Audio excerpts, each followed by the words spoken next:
Hello and welcome. You're watching NewsX and I'm Shivani Singh.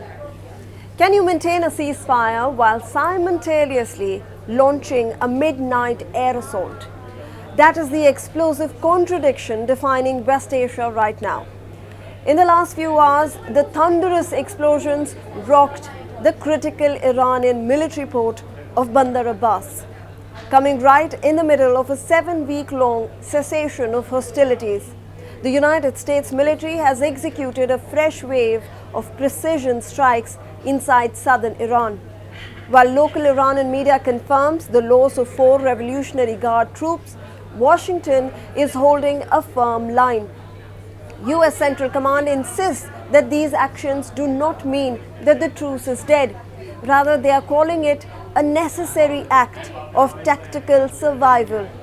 As negotiators sit down in Qatar to formally end this war, the weapons are still doing the talking. Let's in fact look at the fiction on the water. According to official statements from US Central Command spokesman, Navy Captain Tim Hawkins, the operations were strictly defensive. Pentagon surveillance allegedly caught Iranian paramilitary fast boats actively attempting to emplace naval mines across the commercial transit lanes of the Strait of Hormuz, alongside active signatures at nearby missile launch sites. Now, the response from the US Navy was immediate and lethal.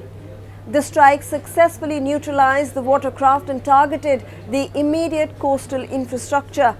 In Iran, the news portal Tabnak has already identified the 4 Guard members killed in the engagement. While Iranian state media has since broadcast that the situation in Bandar Abbas is completely under control to prevent domestic panic, the political fallout is massive. Tehran is viewing this as a blatant violation of the truce, while CENTCOM retorts that it is using restraint but will never allow its forces to be a sitting duck during an active negotiation. What makes this escalation so critical is its timing. The bombs fell precisely as the heavy-hitting Iranian diplomatic delegation landed in Doha in Qatar. This delegation is led by the newly re-elected Parliament Speaker Mohammad Bagher Ghalibaf and Foreign Minister of Iran Abbas Araghchi. These talks are meant to finalize a highly anticipated memorandum of understanding. The core of the deal currently on the table: a renewable 60-day extension of the ceasefire, a guaranteed reopening of the Strait of Hormuz to restore global energy markets, and the phased unfreezing of billions of dollars in Iranian assets held in international banks. Now, Iranian Central Bank Governor Abdul Nasser Hemati's presence in Doha underscores that Tehran is desperate for financial breathing room, even as its soldiers lay dead on the southern coast. Surprisingly, despite the kinetic exchange, the diplomatic momentum hasn't completely shattered. In a very lengthy statement, US Secretary of State Marco Rubio affirmed that a deal remains entirely possible, noting that the Strait of Hormuz will open one way or another.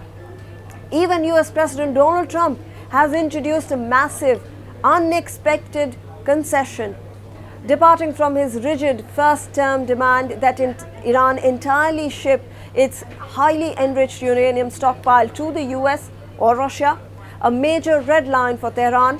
Trump has now announced that the nuclear dust could instead be destroyed inside Iran under strict IAEA supervision. This pivot has infuriated hardline Republicans at home, who claim it mirrors the old 2015 Obama Accord, but it shows just how eager the White House is to sign a grand bargain and avoid a permanent, open-ended quagmire. We're watching a conflict where the margins of error have become completely evaporated. The US is using targeted force to dictate the boundaries of the truce, while Iran balances military retaliation against its absolute need for economic survival. Stay tuned for such updates on the war on NewsX.